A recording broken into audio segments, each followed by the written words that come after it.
The lesson. Oh, yeah. Up until this point, correct me if I'm wrong, but you hadn't really done any live performances yet. Yeah, no, I did one on New Year's Eve, like, cause the project came out like December 12th, I think, in 2018. So then New Year's Eve, a DJ friend of mine pulled me. It was like, yo, I'm DJing at like a bar in Newcastle for New Year's Eve. So yo, come through like 11 o'clock, get up and do some of the songs. I'm like, yeah. I'm like, oh, I'm about to kill this shit. I get there, not one person in the crowd gave a shit about anything I had to say.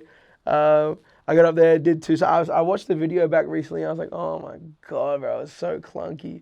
But up until that, like, that was my first ever performance. I didn't perform until sort of like, I think it was maybe mid 2019 that I started actually doing shows and stuff like that. Now, I've got listed that in, I guess your first, correct me if I'm wrong, but your first proper gig, so to speak, was 2020 Road to Restoration. And I think that had like Mitch Ostermenis, Kobe D, Fracture, and a few others.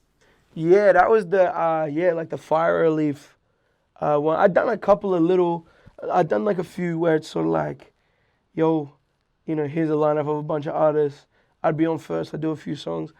Did stuff like that, but yeah, that was a friend of mine, Pfizer, she put that on, just to raise some money for the fires and stuff, because, I always forget that was a thing, because just so much shit has happened, in this last couple of years, but yeah, no, that was dope. We did it at, where did we do it at? Maybe Mary's Underground or something like that. But yeah, that was dope. That was a cool event. Now, in the same year, so 2020, did you get some sort of shout out or cosign from 360 for something that you were doing, or a song that you dropped or something like that? 360 was actually last year, 2021. That was that was honestly like a few weeks before the T-Pain stuff happened. But that was like, man, that was a crazy crazy thing. Like, I just got hit up by Jared from Off the Clef. He's like, yo, I work at 360. He's showing interest in you. And, when I was a kid in year 7 and stuff, bro, like, Falling and Flying was crazy. It's really, really sick. He hit me up. He was like, yo, love your music, bro. Let's make some shit. I'm like, oh, shit. He, like, went on an AU Dollars interview, shouted me out. Like, that was such a sick moment. And, especially, like, in high school, I used to rock my hat backwards. People would, put it on me, being like, oh, this guy's trying to look like 360. I'm like, bro, relax. But now, he's been such a G and shown so much love.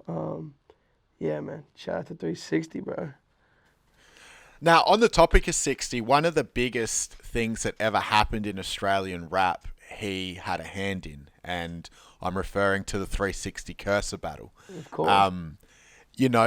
I imagine that being a 60 fan, you were right tuned in and tapped in when that was happening. Yeah, 100%. Like year 7 or 8, I think it was. And me and my boys were just like, we would watch it every day, and we'd have our favorite lines, and even till then, like, there's still lines that like, I was hanging out with like one of my oldest friends recently, and we were just like bringing up just like the different lines, and like, wow, like, that thing, it was such a crazy moment, bro. Especially like having like two massive artists like 360 and Kerser, who to this day is still like some of the some real OGs for Australian rap. Like, that was, yeah, iconic, bro, iconic.